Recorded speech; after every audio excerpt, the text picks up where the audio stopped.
Ajit, the sport of Jallikattu is back in the news again in India. Can you give us an update on what that's all about, the latest news?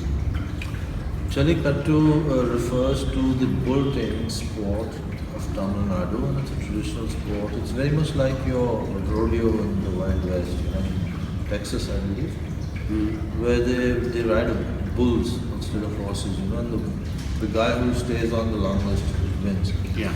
This is something similar to that, and there's a lot of protest going on in Tamil Nadu right now with film stars and music directors like A.R. Rahman and Vishwanathan Anand, chess player, and I think even Rajnikant and people like that, and the Vishwa Hindu Parishad also saying that the ban on Jallikattu should be lifted.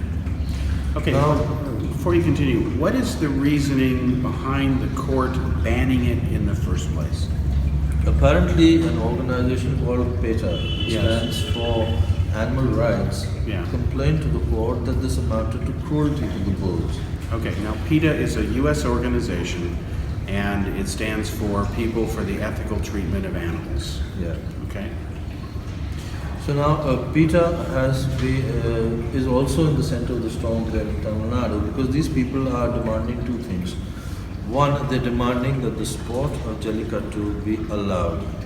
Bull taming should be allowed as part of the traditional festivities in Tamil Nadu. The second thing they're demanding is that PETA should be banned in Tamil Nadu. And PETA should not be allowed to function there. Apparently PETA has a sore spot, with the Tamilians out there. This sport is not bullfighting, period. Okay, bullfighting is a very different sport, and Jallikattu is a very different sport.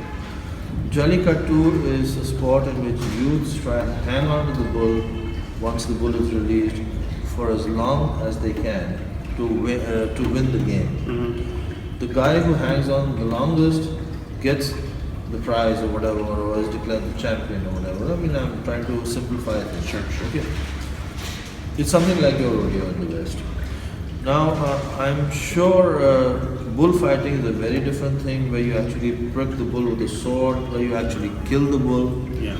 and it's a bloody sport. Here, the only people at risk who are at risk are not it's not the bull that is at risk, it's the guys themselves, the people who are taking part in the event. I understand. Yeah, I understand because they can be gored by the horns. But PETA's point, and it's like Greenpeace. Their charter is to protect the environment, and I don't agree with everything PETA does. But their point, which I don't think is being addressed, is this right to do this to the animal? Because here's a country who worships cows as being holy, to the point where you can go to prison if you eat one. But even though you're so-called secular, but yet it's okay to mess with an animal and try to grab its horns or hang on. I'm not saying the animal gets hurt. I'm not saying that at all.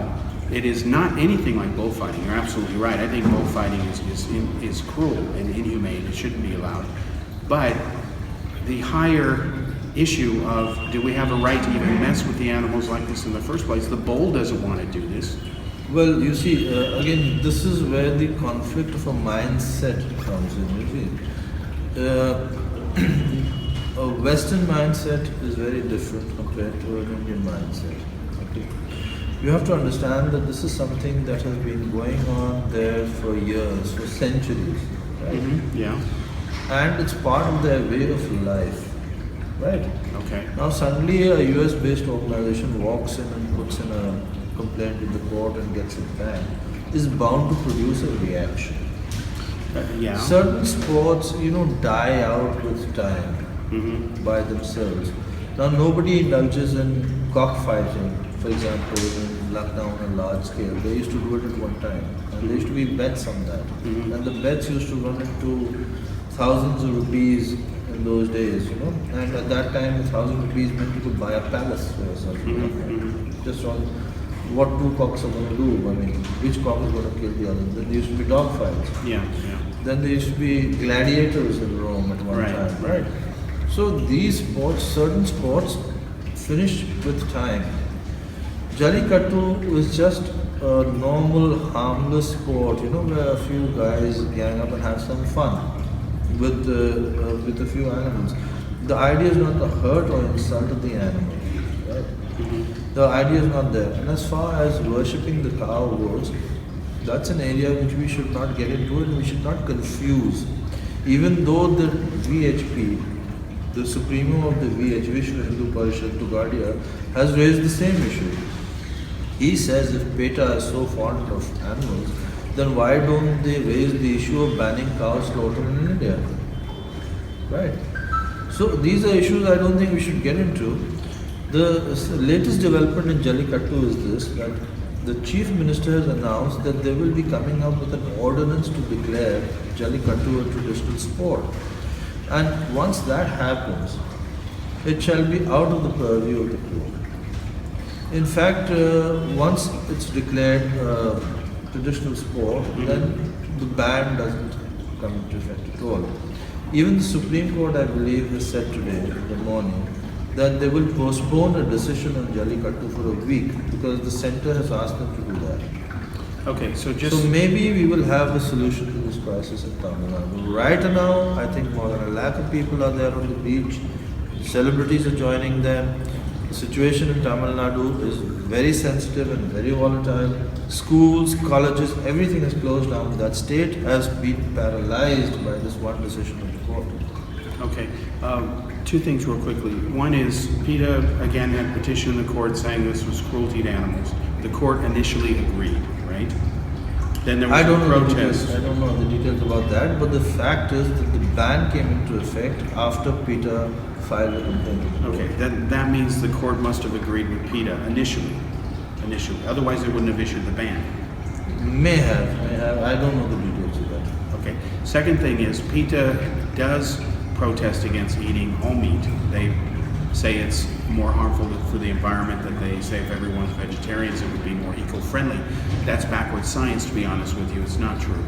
But PETA's position has always been clear on that. The reason they stay clear of religions is because there are religious-based countries like in the Middle East where it doesn't matter what you think. It's because it's based on religion, not secular.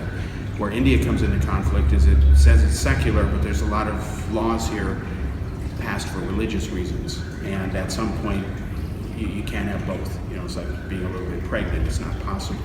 So as India modernizes, like you said, sports go out of fashion over time.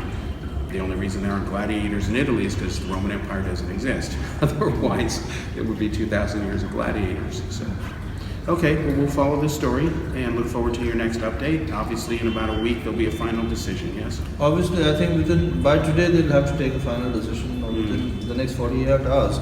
Otherwise, the situation can go out of control. One last question. Let's say that the Supreme Court says, yeah, we're going to ban it and we're sticking to our decision. If it then is declared as a national sport, then the ban would be undone retroactively?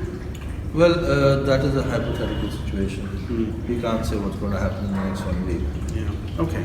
So right now, as it stands, the latest news is that the state government is trying to bring about an ordinance and hopefully they'll find a way to resolve this crisis. All right. Thank you, Ajit.